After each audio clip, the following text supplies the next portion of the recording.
All right. Well, it's a setting up, but I'm just gonna go and say it. But welcome to the Automate Your Agency Show, episode number 34. I have with the show today, I have a business partner. You can't see him. He's actually in the background, Rainer What's Picasso. up? What's up, Something's guys? wrong with his camera. I don't know what's wrong, but he's here. He's gonna drop the golden nuggets with how you can become a high performer, right? I'm gonna share this slide here just so we have something in the background. But ladies and gentlemen, let me know if you can see our beautiful, beautiful graphic here. High performance habits that every agency owner should live by in 2021. Let us know in the comments below where you're calling from, whether you're in the US, in the Philippines, in Singapore, wherever you are. Let us know. It's nice. We have like 1,000 members in this Facebook group, and it's just nice to kind of connect with everyone here today. Just so, I make sure that I'm not talking to like a ghost here. I'm going to make sure that we're live. Looks like we are. We are. Audio is there. Cool. Reynard, welcome to the show, man. This is our 34th episode. It's been a crazy 34 weeks, don't you think? Well, Shit, I've been muted for like you've an been muted hour. the whole time, Kidding. man. Was I All right, muted let's in do our this client again. call? Kidding. Uh, yeah, interesting 34 weeks. I guess that overlaps well with COVID. It's what, almost half a year. And yeah, I think, a key part of what we've learned in the last 34 weeks, and I think has been the overall theme for this month, right? Is just how do you stay the course, especially with the new year. People love doing things in the new year, like, let's do this, let's do that. I want to be achieve this and that, but throughout the throughout the year, that just kind of like dissipates, and just goes away. So yeah, that's why this month we really wanted to, focus on the idea around um, mindset. And this week specifically, we want to talk about habits, right? High performance habits to make sure that you have consistency going into 2021. So you don't want to just be, productive or whatever it is just for this month. You want to carry that over next month, March, April, May, and throughout the rest of the year, right? So, Fran, let's. I think we can open this up and just like share about what we've found, like I guess working for us personally, what we've seen with our clients, that have really helped us stay the course and be consistent with our actions. Yeah, man, let's do it. I saw there were 4 people a while ago that joined, but before we get started, let us know down in the comments below what habit have you, what kind of habits have you been consistent with, let's say in 2020, and what habits do you want to be consistent at, right, moving forward for 2021? And this is super Mm-hmm. important, right? Because it's weird, Reynard, because like it's a common pattern that I see with successful agency owners, right? Not just you and I, but also the clients that we work with. It's interesting because it's not just, obviously you need the systems, the automations, you need your team to take care of the work for you. But I see a correlation between how someone is keeping up with their habits to the results that they're achieving in their life, whether that's financial results, whether that's like great relationships with your friends and family and your community and stuff like that. I just see that if a person sticks with their habits, right, day to day, and never wavers, they find more satisfaction in life. They are more present. They're more inclined to achieve greater things. And it's just it's an interesting kind of correlation that I see here. Mm-hmm. And I feel like it's like a I feel like even though we're humans, we're kind of like machines at the same time. We both studied industrial engineering, right, Reynard? And Yep. for a brief period, we kind of dabbled on like different machinery, and it's like, although a machine can do a lot of work with a set amount of time, there's always that period where you gotta maintain it. You gotta put it through like periodic maintenance, like tasks or whatever, where you just let it rest for a while, right? And I think in a similar way, like human beings like ourselves and even high performers, right? You need that period where you can kind of zoom back, right? And kind of like recollect yourself. And so let's talk about Sure. some habits, man. Like, maybe you can go like one by one. Like, what habits have you been cultivating that you find have been instrumental, right, in your success in growing the business? Yeah, I think number one would really be journaling. So I was yeah, I was never a journal guy until maybe 2 years ago. Um, because I really found it like it's an added thing to do each day, right? When you hear journaling and you hear all these stories about how great it is, it's like, will I really get something about from spending 15 minutes to write about my day? Because like you already know what happened in your day, right? You spent like 12 hours in it, like just working. So what good will it do to kind of review? So that's kind of my mindset for quite a while. But then I think it was maybe 2017 where I was like, fuck it, let's try making this more consistent. Because I noticed the big thing I noticed back then was that I started to kind of fall off on a few things. So back then I was juggling school and all these the agency, freelance, all these things, and it was just tough because like I was falling. I mean, some things were falling through the cracks. So I just wanted to kind of like step back a bit, like Fran mentioned, and like figure out and try to review. So at first I was just like I wanted to know what happened today, what went wrong, and what went right. So it's just a very simple practice to start, and yeah, that kind of like kicked off me really understanding why it's important to journal. So the key thing I realized over that time period, I did very consistently. Then I stopped, and we can talk about that after. You shouldn't be so hard on yourself if you can't maintain some of these habits. Um, but yeah, so during that time, I think one thing I really realized is that it is very valuable to be able to step back and really think about your day, because even if you spend, of course, it's you, so you're spending most of your day doing and doing and doing, if you're really busy, you're not really able to evaluate if what you're doing is the right things or not, right? So it's very easy to get dragged into the weeds and dragged into the day-to-day work, that you forget to step back and even like have a discussion with yourself if what you're doing is even an important piece towards to get to you towards your goals, right? So having that review process, just journaling, thinking about what did I do today, what went well, of course, to kind of like congratulate yourself, what can you do to improve, and what you're going to do tomorrow. Just three simple questions to set the tone for what happened today and for what you want to do tomorrow, can really help you realign yourself very quickly, right? So most people try to start weekly, but for me, I personally think daily reviews are very important, because you want to increase the speed of your feedback loop. And it doesn't really take you more than a minute. Like if you're like, if you're like lazy and stuff, like all it takes is just a few minutes to pull out a piece of paper and a pen or Evernote or Notion or whatever you use, to kind of just like reflect on these things, right? On what you did in the past day and how you can adjust, right? So that's kind of what I do. Do you have, how about you, friend? Is there any specific journaling things you do? Because I know you journal as well. Yeah. You know what I think about journaling? It's like untangling, the busyness of your mind, right? It helps me personally just understand what happened through the day. And I do two things, right? When I wake up, I have a small notebook right here. And I know this is what, like I have this small notebook, if you guys can see it. And in this notebook, every morning I just write three things that I'm grateful for. And I like it because oftentimes thinking about the future can cause stress and anxiety and a little bit of discomfort.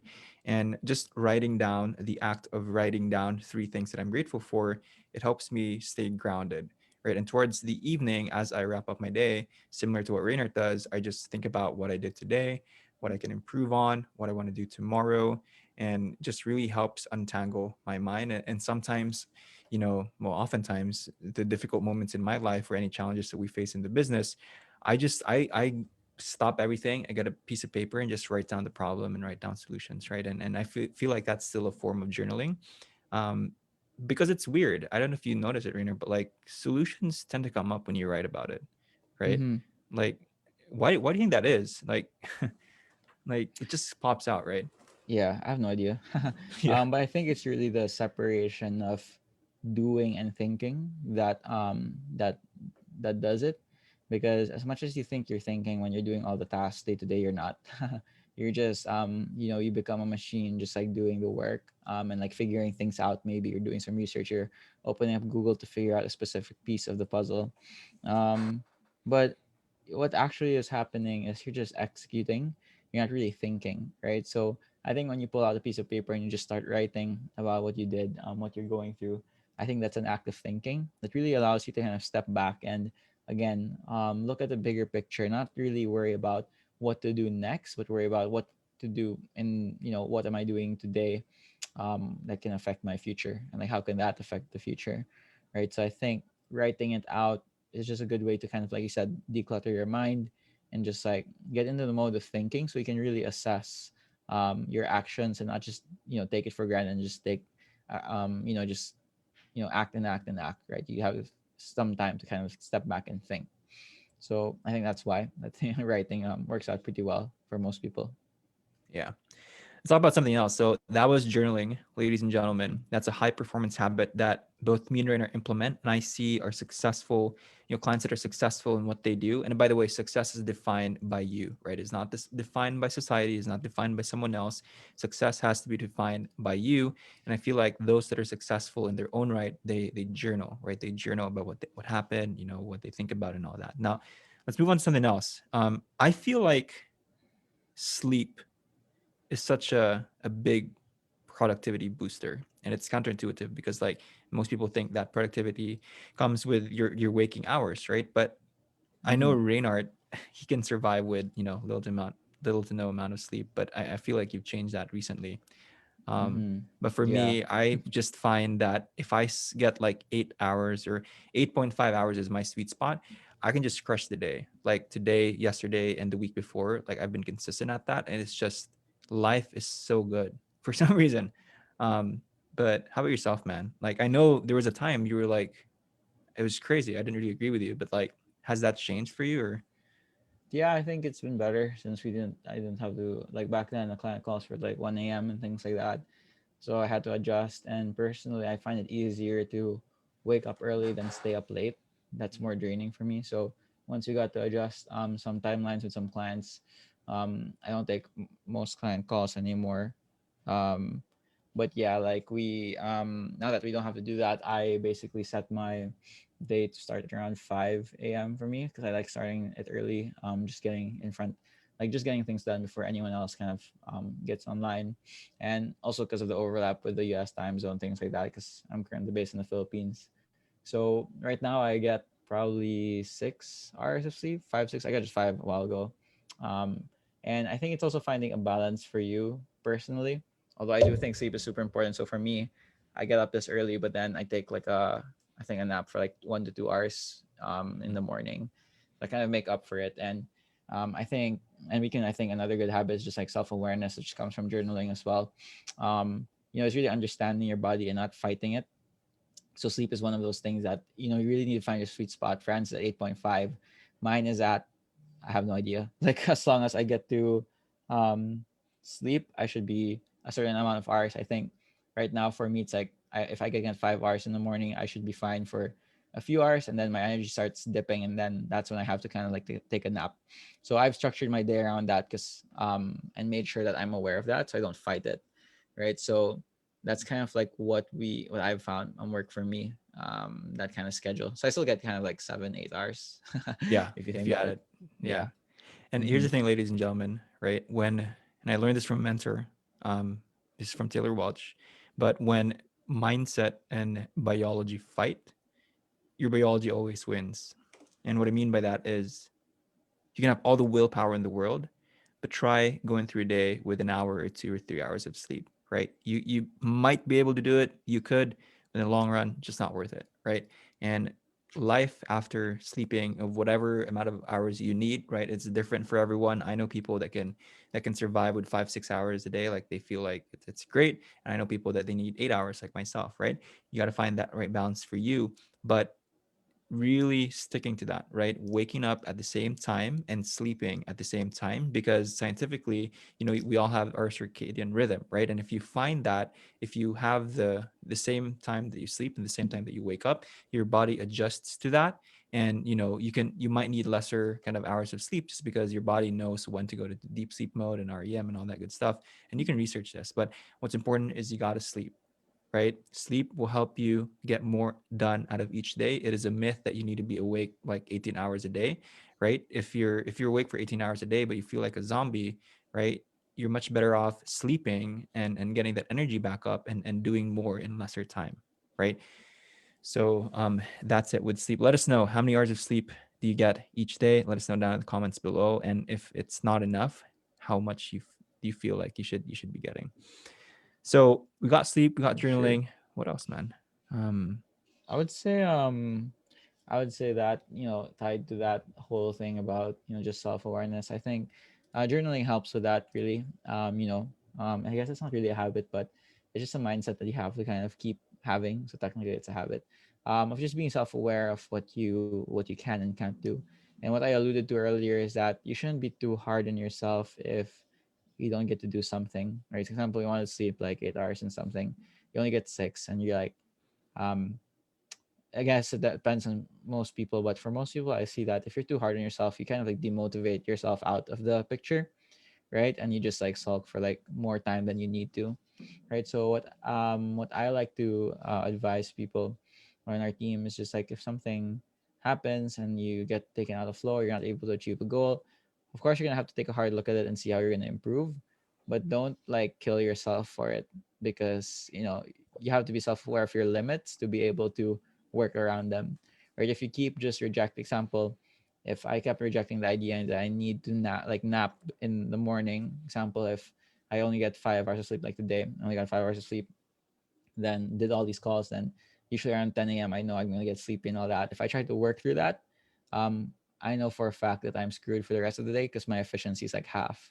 So just having that self awareness to make those kinds of calls and decisions for yourself will help you become, maintain a higher performance over time. So I know that if I take a 1 hour nap, I'm gonna be more productive the next 3 hours rather than trying to work those 4 hours, right? 4 hours in total. That's gonna be like less productive than those 3 hours. So having that self awareness will really help you make the right decisions day to day. And again, a really good practice to maintain is just the journaling thing, right? So just make sure you daily you kind of like on the macro level you review what you do, but over time as you get used to it, you're able to catch yourself much quicker throughout the day. That as you do something, as you make a decision, you're like, okay, is this the right decision to make? Right. So as you train up that muscle of becoming self-aware on a daily basis, it becomes more part of you on an ongoing basis whenever situations come up, right? So what do you think about that, friend? No, I agree 100%. Right. It's about kindness towards yourself. Mm-hmm. That's something that it took me a while to understand, and I've been better at it. Right. I would typically want to like model someone, right? And I would kind of beat myself up for it. Like if I don't do this and that. And, I always tell myself, oh, I'm never going to be successful if I don't follow XYZ habits. But then I realized that, everyone's different, right? I'll give you an example. I have this morning formula and I still read it. But I noticed I would always struggle to read it in the morning just because my brain is a bit foggy. And ever since like 30 days ago, I just turned it into an evening formula and I read it before I sleep. And it's been great, man. Like, I would people would tell me that no, you should read it in the morning. But then I notice in myself that I find it better if I read it at night and I'm able to digest it more and I'm able to visualize it more, right? And again, a morning formula is like a vision for yourself. But I've just learned to be kind to myself and just like, hey, I'm gonna turn this into an evening formula. It still achieved the same thing, right? And so that's why journaling was one of the first things that we mentioned about like high performance habits, because again, you want to understand like what works for you. Obviously you want to model some other people, but again, don't beat yourself up if like, if you're not like everybody else, because again, we're all different, we're all unique, and you got to do what works for you, right? For sure. I think exercise is a big thing. Oh yeah. Because like I feel like we all have, let's say, a certain energy, let's say level. Let's say we all have 10 energy units, right? Let's just use it as an example. Mm-hmm. I feel like when you exercise, you're increasing the limits of that energy level that you have, right? And I've seen this personally, and I can attest that many successful business owners and even professionals that don't run businesses, right? They introduce exercise into their day to day, right? It could be 3 times a week, 4 times a week, but I feel like every time you exercise, you're increasing your energy levels from, let's say, from a 10 and it becomes a 12 and it becomes a 14. And you just get more done out of each day. And I don't know, I just noticed that like I invested in a coach, right? He was my classmate back in college, and we do like virtual kind of like meetings. Like I go to the gym and he's on Zoom, and I put my phone somewhere and he watches. He looks at me when I work out, right? And we've been doing that for the last 2 months now, and I feel so much better compared to when I didn't do that. And I think exercise really played a big role in that, right? It taught me two things. One, it obviously increased my energy levels, but two, it helped me to be more tolerable to pain, right? Because when you subject yourself to pain, you have more capacity to deal with adversities and challenges because you're already putting yourself through, through those challenges and adversities through your exercise. So yeah, I think that's a big thing too. You don't have to be like lifting weights. You could take a walk every day, 30 minutes, stuff like that. Or it could be something more complex like a hit workout or like a program, but at least like putting exercise into your day to day, right, Raynard? Yep, for sure. I don't exercise at all, which is not good. And I You don't used remember the to though. last I time. remember when I Yeah, was yeah. in the Philippines, right? You were like you would go to the gym, like it was like every day, right? Yeah, I used to. That was good. Actually felt good to be able to do so. I think it's just harder now with like pandemic and stuff. I'd rather go to the gym. I can't do it at home. Yeah. But yeah, I agree. Like exercise really helps out. Just get the blood flow going, and just like get you more active, in a state of activeness rather than just like um, being kind of docile and stuff. So yeah, I would recommend it for sure. If you want to keep Reynard accountable, comment down below Reynard should exercise and he'll do it. All right. Anyway, so we got journaling, sleep, exercise. Let's do one more, right? A high performance habit before we wrap up here. I think reading Mm, inputs, right? mm-hmm. Um, yeah, you can start, bro. Like, what do you have to say about like just feeding your mind with good vitamins, with good reading and inputs? Mm-hmm. Yeah, I would say it's a really core part um if you want to maintain your performance over time, because technically performance means being able to perform and like be able to produce great output. So if you don't have any inputs, then you can't have any outputs that are any good, because the truth is nothing in this world is unique, in the sense that everything that is new or something is it's a product of previous ideas combined together, in a sense. So if you're not constantly adding new ideas into your brain by reading and consuming content, of course in the right amounts, like we have to always balance like content consumption with action and execution.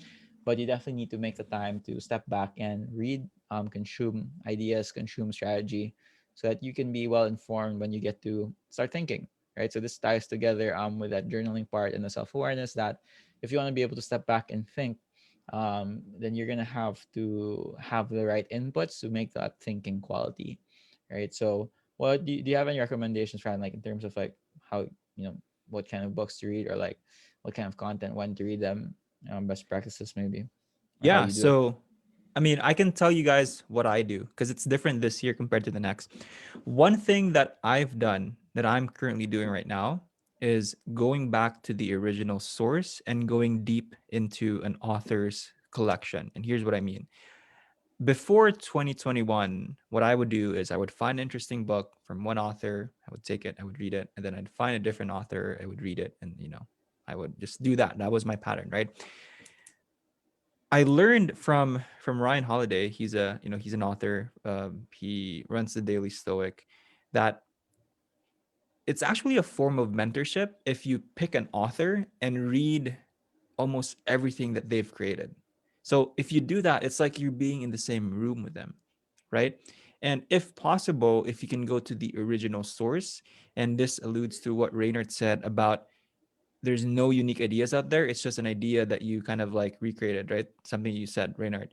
And what I find is a lot of the books that I read, they just use concepts from like 100, 200, 1,000 years ago. And it's interesting. And so right now, what I'm doing is I'm reading about philosophy. I'm reading everything that Seneca wrote, which is, he was a philosopher, a Stoic philosopher. And that's what I'm doing, right? I bought all of his books. I chose one author and I'm just going deep into that one topic. And I think for everyone listening here today, it depends on what you want to learn about in a specific period. If you want to learn about business, if you want to learn about philosophy, if you want to learn about cooking, whatever it is that you want to learn, you can take this example, right? Go back to the original source as far as you can, as possibly, right? And then pick one author and kind of go deep into their collection. I'm not saying it's wrong to like pick different books. This is just what I'm doing, and you can use it as a model, right? For sure. Yeah, Cool. All dude, right. I love reading, man. It's just hard to find time in the day. right now Yeah. what I do is I keep it at night, right? Mhm. I used to want to do it in the morning, but it's like in the morning I just have this itch to like just do something, like do work, right? And like I just didn't fight that, right? Going back to what we said a while ago, just being kind to yourself. So I just didn't fight it. I just, I journaled about it and I said, you know what? I don't want to do it in the morning. I'd rather do it at night when I get all my shit done. And then, Mhm. I can just read, right, and be at peace with that. And so, yeah. So we got reading. Anything you want to add though to reading? No, that should be good. I agree. Like again, like just making sure you consume the right inputs and be, I would say just be selective. You don't have to consume everything out there in the world. Mhm. Like Fran said, if you can find a topic area that really interests you, or that has to be your focus for like the quarter or something like that, spend time in that, right? And again, be self-aware enough of what you can consume and what you can't consume, so then you can you build the right habits towards reading better and not just be so hard on yourself like, ah, shit, I didn't read today, hate myself. Like you're not gonna get anywhere if you do that, because it's just added stress for you as well. Yeah.